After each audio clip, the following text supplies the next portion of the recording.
Hola, buenos días. Mi nombre es Catherine Yatsir Hernández Barrios.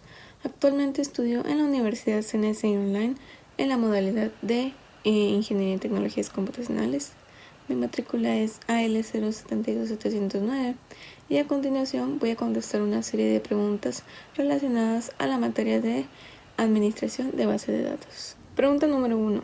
¿Qué es una base de datos orientada a objetos? Una base de datos orientada a objetos es un sistema de gestión de base de datos que se utiliza en el paradigma de la programación orientado a objetos. Esta se enfoca más que nada para almacenar y manipular datos.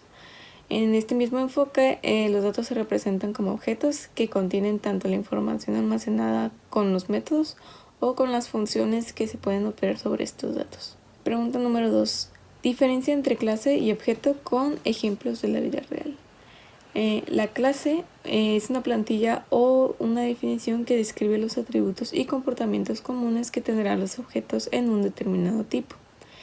Un ejemplo de la vida real sería un coche. Esta sería una clase que define las características y comportamientos comunes de todos los automóviles, como color, marca, modelo y métodos como arrancar o detenerse.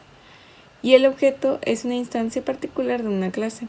Esta representa un caso específico con valores concretos para sus atributos definidos dentro de la clase. Un ejemplo de la vida real sería mi coche. Sería un objeto perteneciente a la clase coche, con los atributos específicos como color rojo, marca Toyota, modelo Corolla y métodos para arrancar y detenerse. Pregunta número 3. ¿Qué es un modelo de dominio?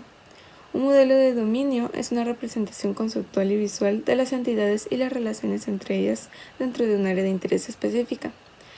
Esta más que nada es una herramienta de análisis y comunicación utilizada en el proceso de diseño y desarrollo del software para comprender y definir los requisitos de un sistema. Pregunta número 4.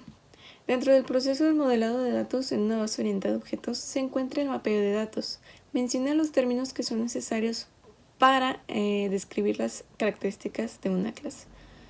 Bueno, dentro de ella podemos encontrar los atributos, que son variables que representan las características o datos que contienen un objeto.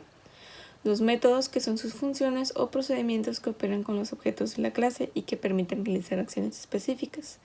Está también la herencia, que es un mecanismo mediante el cual la clase puede heredar atributos y métodos de otra clase. Esto más que nada permite reutilizar y extender el código de una clase existente. También está la encapsulación, que es el concepto de agrupar los atributos y métodos relacionados en una clase y ocultar su implementación interna para proteger los datos y de esta forma asegurar que solo se puedan acceder a través de interfaces controladas. Y como último punto, poliformismo, que se clasifica en la capacidad de una clase para tomar diferentes formas y comportarse de manera diferente en función del contexto. Pregunta número 5. Diferencia entre una base de datos SQL y una no SQL. Una base de datos SQL relacional utiliza el lenguaje SQL para gestionar y consultar datos. Almacena datos en las tablas con filas y columnas y utiliza relaciones entre tablas para establecer la estructura de datos. Mientras que la base de datos no SQL, no relacional, no utiliza SQL para manipular datos y no sigue un esquema fijo con las tablas en una base de datos SQL. Esto puede almacenar datos en formatos como documentos, grafos o claves valor. Esta es adecuada para datos no estructurados o con esquemas flexibles como aplicaciones web escalables y datos no relacionales. Y bien, sin nada más que añadir, eso sería todo por el video de hoy. Muchísimas gracias por su breve atención.